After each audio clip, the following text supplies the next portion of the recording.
Welcome to our Jewels of Health series session where we'll focus on eggplant. Let's start with a short tour in the garden. Hi, I'm Diane Mason with the Boone County Extension Office. I'm one of the Family and Consumer Sciences agents, and today I'm standing here with David Kester. We're in the demonstration gardens outside our office today, next to one of the raised beds, and we're going to talk about eggplant. An eggplant is really kind of a neat vegetable. A lot of people, it's one of those vegetables, either you like it or you don't. And a lot of people don't like it, but, and I've always said, you know, if I have 2 or 3 eggplant plants in my garden, that's probably more than enough for myself, but I do like it, and we use it a lot. Eggplant is really kind of it's a member of the Solanaceae family, the nightshade family, which includes tomatoes, potatoes, eggplant. They're all in the same family, and as those family members are like nightshade, the leaves are somewhat poisonous. I mean, you have to eat a lot of them, and nobody would anyway, but the leaves are somewhat poisonous, and they have the same kind of growing conditions. They like a well drained soil, good fertility, and they like warm temperatures, like all the Solanaceae plants. They don't do well in cold weather. So these are plants that we grow from transplant. They're started in a greenhouse, so we buy them at the local hardware store or wherever we get those plants, and then they're set out in the garden. And as you can see, our eggplant here, they have a little bit of flea beetle damage, which is pretty typical of eggplant. And I usually, when I'm growing eggplant, I'll sometimes use a dust or something like that to keep the flea beetles off of them. So is that the yellow spots? They are the yellow spots, and you can, if you get in, you can actually see a flea beetle on that foliage.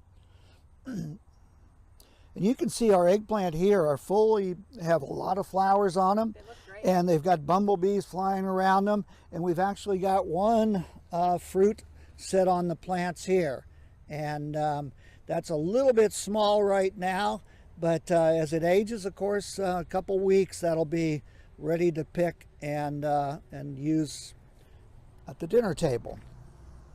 So we have different sizes and shapes, and when do I know this is right? How do I know that's right versus the big one? Well, actually, you can use them at this size, and some people do, but usually we like to let them get a little bit larger than that, and this size is pretty typical. And I look for a really glossy foliage or skin on the fruit. I don't want this to be dull. I want it pretty glossy, and we want that top intact and kind of green, and we want the stem on it when we select at the store. All right, and then this has some. Yeah. What happened there? That was either a growing condition or maybe when it was picked, there was some problems.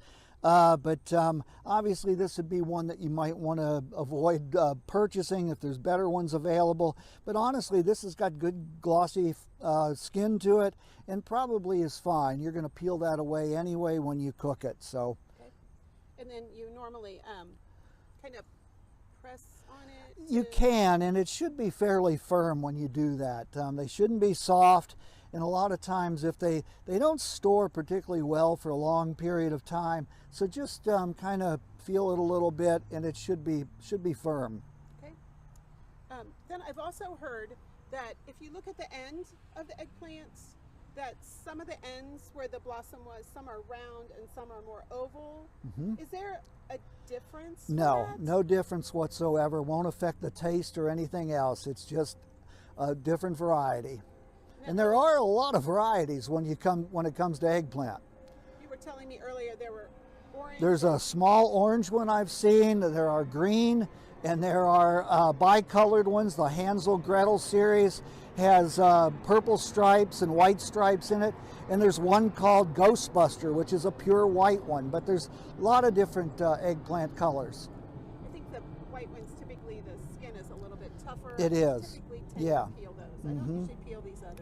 Right. So, and then this is called Japanese eggplant, a longer one, and we don't really know where eggplant was originated or where it was found. There's Egypt, India, Southeast, Africa. There's some people think it's from that part of the world, but we know it's here, and we can grow it pretty much throughout the United States. Great. And then I've heard heard that New Jersey's the #1 producer. That's what in I've heard America. too, New Jersey. You would never think of New Jersey, No, but it is the you Garden would. State, so And maybe, ethnic groups in that area. it could be.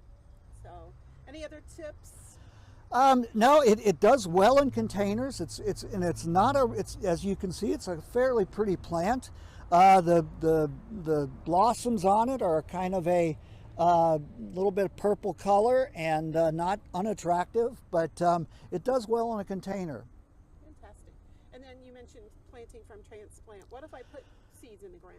You can do that. It's just that you have to do that 8 weeks before you're going to plant them in the garden. So you have to have lights, or you have to be in a greenhouse or some kind of situation like that. It does take 8 weeks for that seed to become a sizable transplant. And then once I transplant, after 8 weeks, then how long? 50 to 80 days after that, and it So depends that's a on the pretty long variety. growing It is. It is. Okay. Well, thank you for sharing some information about egg. Hi, it's Diane again, and I'm in the kitchen making some eggplant dishes. So I have a variety of eggplants here. I don't have any of the colors because I couldn't find any, but I do have some of the different purple varieties. Usually these are called, the larger ones are usually called globe eggplant. These are typically called baby eggplant. And then we have our Japanese or Chinese variety of eggplant. They're all quite similar in flavor, in my opinion. The white eggplant tends to have a tougher skin, so if I buy that, I tend to peel it. I don't tend to peel the purple eggplants. Although if it had a tough skin, I would certainly do that. Depends on what I'm using it for. Eggplant generally at the grocery store is only available in the fresh produce section. You can find a few items in the freezer section made with eggplant. This happens to be an eggplant parmesan. There are a couple of pizzas that have eggplants on them. But as a general rule, you're going to buy it fresh and do something with it in your own house. Eggplant is a fun item of produce to explore. It is quite versatile, but it is not usually eaten raw. You can cook it with or without the skin, and it is great when it is stewed, stir-fried, or roasted. Eggplant is a low-calorie food that provides small amounts of some nutrients. It is a source of nicotine, an antioxidant that is thought to scavenge damaging free radicals from our brains. Let's take a look at a couple of recipes.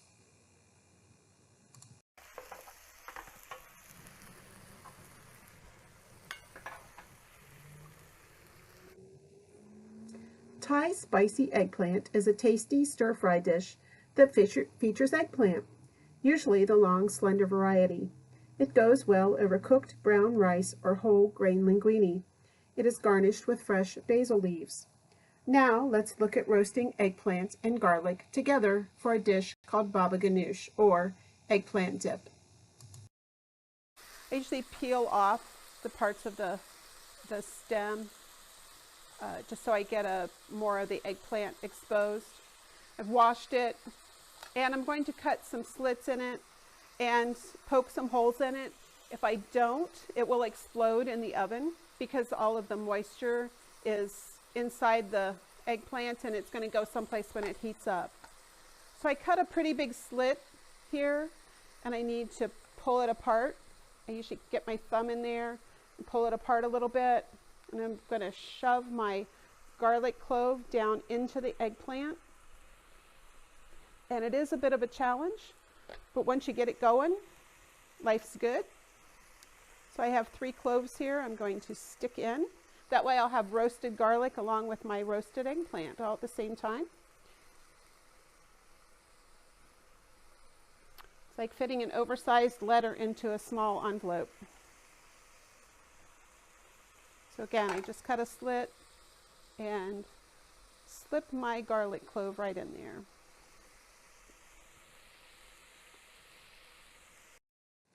This is our finished roasted eggplant and garlic. The skin is easily removed from the flesh to make our eggplant dip.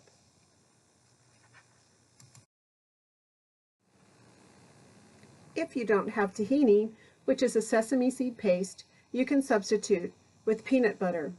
Serve this tasty dip with fresh vegetables or pita chips. It can also be used as a sandwich spread.